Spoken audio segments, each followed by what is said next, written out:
Nahmaduhu wa nasta'inuhu wa nastaghfiruhu wa nastahdihi wa na'udzu billahi min shururi anfusina wa min sayyiati a'malina. May yahdihillahu fahuwal muhtad wa may yudlil falan tajida lahu waliyyan murshida.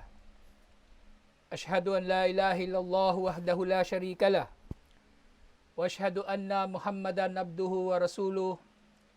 Addal amanata wa nasahal ummah wa jahada fillahi hatta atahul yaqin.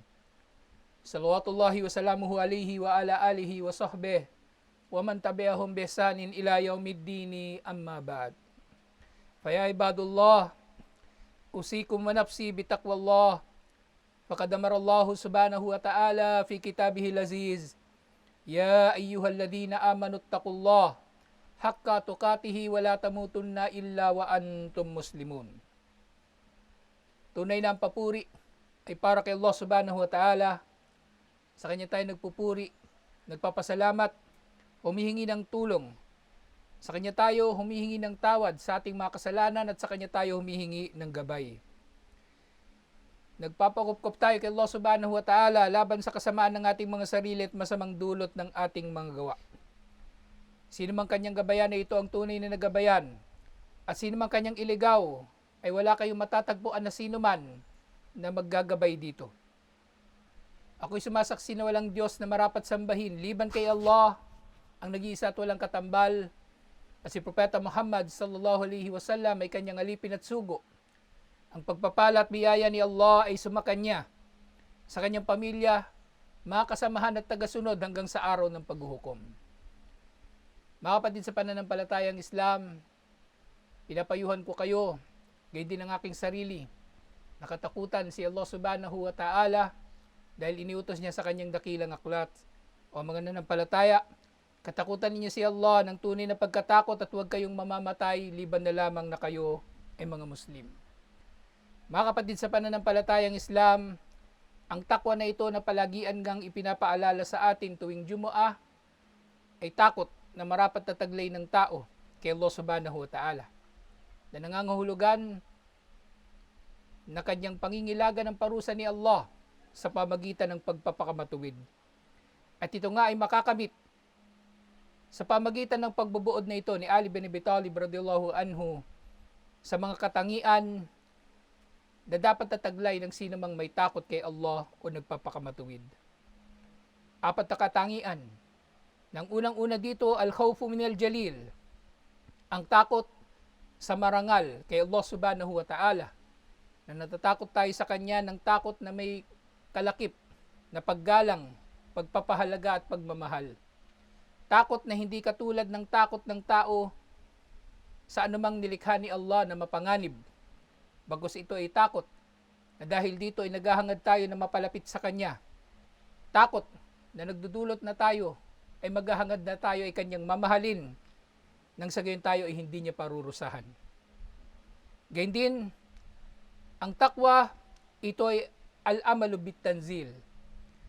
Ang pagkilos, pagsasabuhay ng anumang ipinahayag ni Allah subhanahu wa ta'ala sa Quran at sa pamagitan ng sunnah ni Propeta Muhammad sallallahu alaihi wasallam.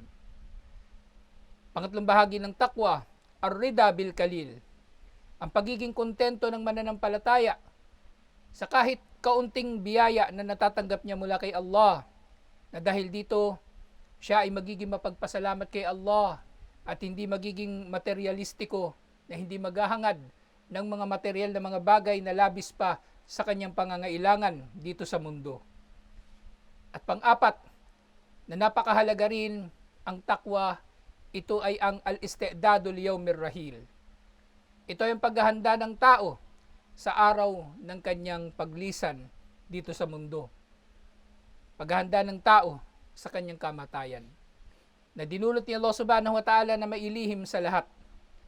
Subalit sa kasamaang palad, ang kamatayan na ito, bagaman ito ay tiyak na darating sa bawat isa sa mga tao, itinuturing nila ito na para bang hindi ito darating, o kaya ay iniisip nila na abutan man sila ng kamatayan na ito, sila ay nasa mabuting kalagayan.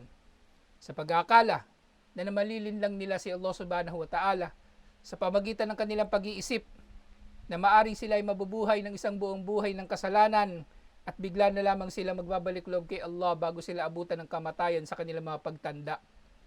Subalit, sino ba sa atin ang nakatitiyak na tayo ay tatanda pa?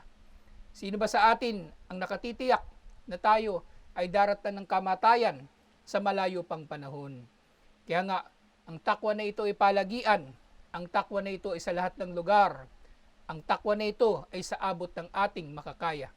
Katulad nga sinabi ni Allah subhanahu wa ta'ala, fattakullaha mastata'tum. Katakutan ninyo si Allah sa abot ng inyong makakaya. At sinabi ni Propeta Muhammad sallallahu alaihi wasallam, ittaqillaha haythu ma kunt. Tatakutan mo si Allah subhanahu wa ta'ala saan ka man naroroon. Mga kapatid sa pananampalatayang Islam, ang paghahanda para sa araw ng ating paglisan sa mundo sa ating mga kamatayan ay matutupad natin sa pamagitan ng kaalaman. Dahil ang kaalaman natin sa Islam ay magdudulot na marinig natin ang mga pangaral ni Allah at ni Propeta Muhammad sallallahu alaihi wasallam, lalong-lalo na tungkol sa katotohanan na tayo nga ay panandilian lamang dito sa mundo at hindi tayo mabubuhay dito habang panahon, ni hindi nga tayo magtatagal. Ang ating mga buhay dito sa mundo, kung ihahambing sa kabilang buhay, ay napakaikli. Kahit ihambing pa ito sa mga panahon na tayo ay nasa libingan, napakaikli ng buhay natin na 50 taon, 60 taon, o kahit mabuhay pa tayo ng 1,000 taon, 1,000,000 taon, kung ihahambing ito sa kabilang buhay, ay napakaikli ng buhay ng tao dito sa mundo.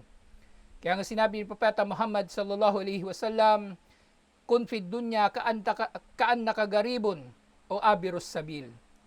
Ikaw ay marapat na maging katulad ng estranghero dito sa dunya. Estranghero o dayuhan dito sa dunya na hindi ka taga rito. At ikaw ay abirus sabil lamang dito, ikaw ay manlalakbay. Ikaw ay dumadaan lamang dito. Ikaw ay dumadaan lamang dito. Hindi ka mananatili rito. Hindi ka magtatayo ng bahay dito. Hindi ka maghahangad na magtagal. Dahil ang hangad natin sa ating paglalakbay ay patungo sa kabilang buhay. Na kung meron man tayong kukunin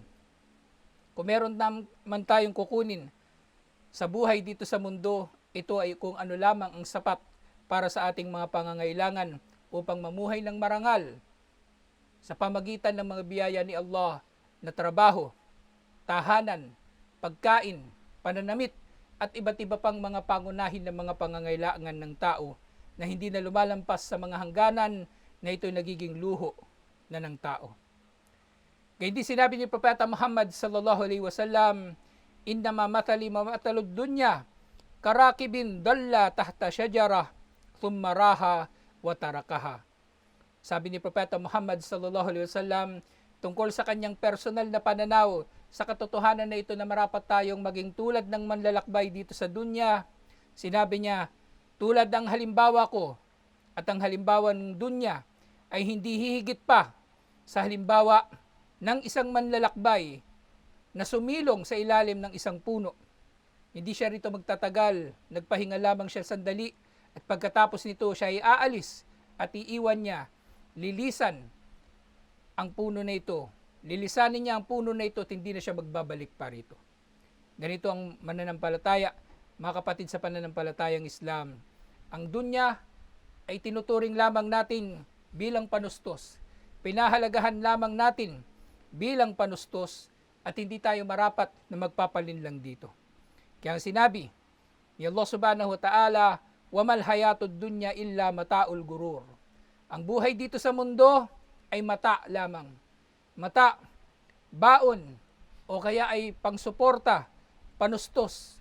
Nang sa gayon ay mabubuhay tayo sa mundo na ito na itinakda ni Allah na magiging lugar ng pagsubok ng mga gawain dito ay tutuusin sa araw ng paghuhukom.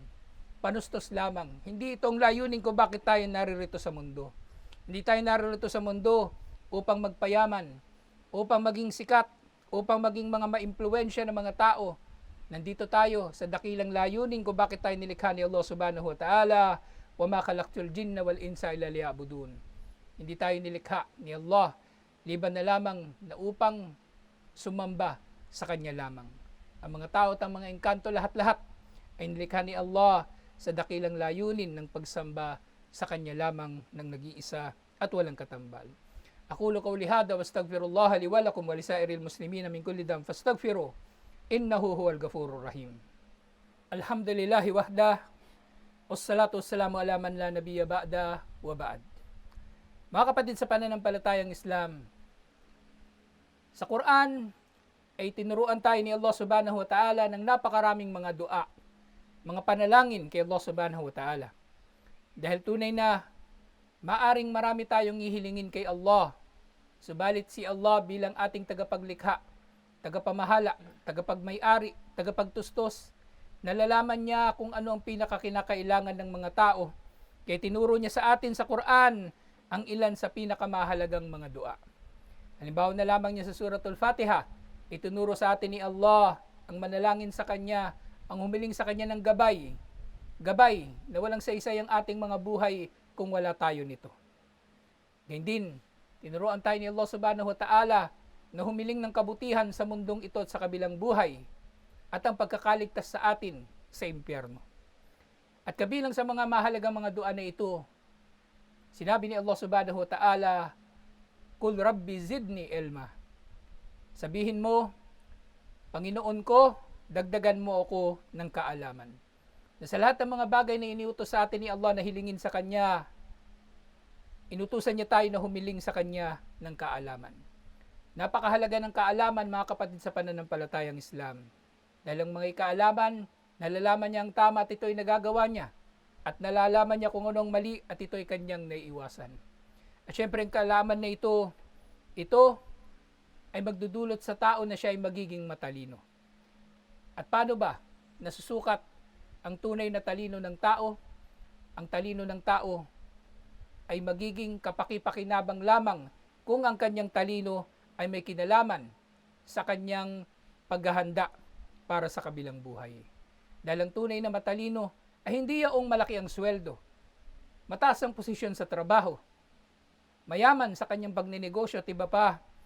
Mula mismo kay Propeta Muhammad sallallahu alaihi wasallam, sinabi niya, Al-kisu man dana nafsahu wa amila lima ba'dal maut.